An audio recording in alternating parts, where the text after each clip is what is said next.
Hello, everyone. By way of an introduction, my name is Luisa and my partner is Fabio Castillo.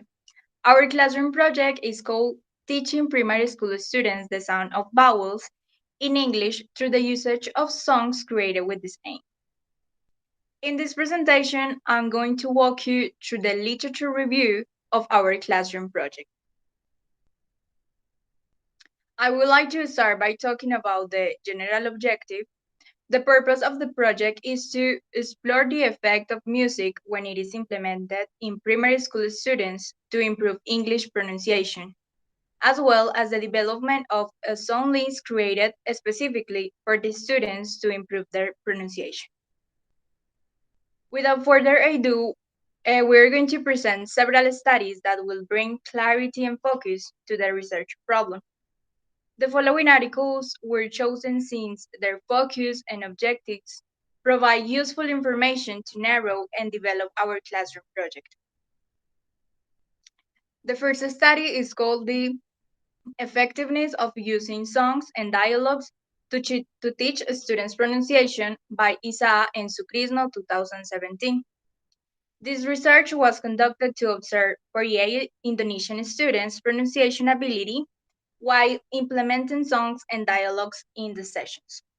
Each class consisted of 24 students of 7th grade between 12 and 14 years old. Their mother tongue is the Japanese language. The results show that the group that used songs produced better results than the group that used dialogues. Also, the participants that used songs tended to attend the pronunciation class more willingly and show more enthusiasm. Okay, now I'm going to talk about the other two articles that we decided to include for our literature review. So the next one is called A Study on the Use of Songs to Improve Students' Pronunciation and Listening Skills. This research took place in an English education department in Indonesia, where 23 students were tested through 2 months. The data were collected with oral and written tests, observation, and notes.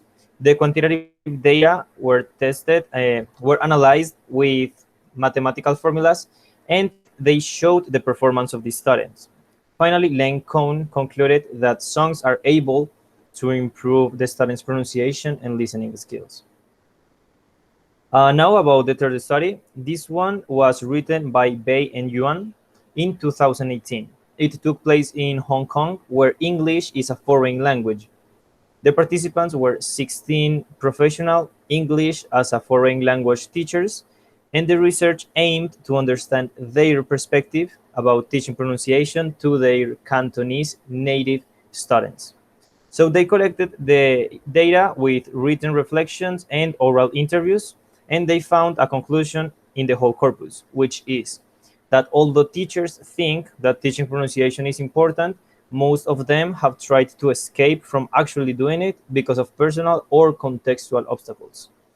Ultimately, about the conclusion, we decided to use these three articles for our literature review in as much as they demonstrate certain ideas that we intend to imply in our study, which are first, that although teachers think that teaching pronunciation is important, most of them do not do it because of personal obstacles or because of lack of resources or didactic material. And also that songs have proved to be beneficial for teaching pronunciation. So it is like two pieces of a puzzle that match perfectly. Thank you really much for your attention. That was everything.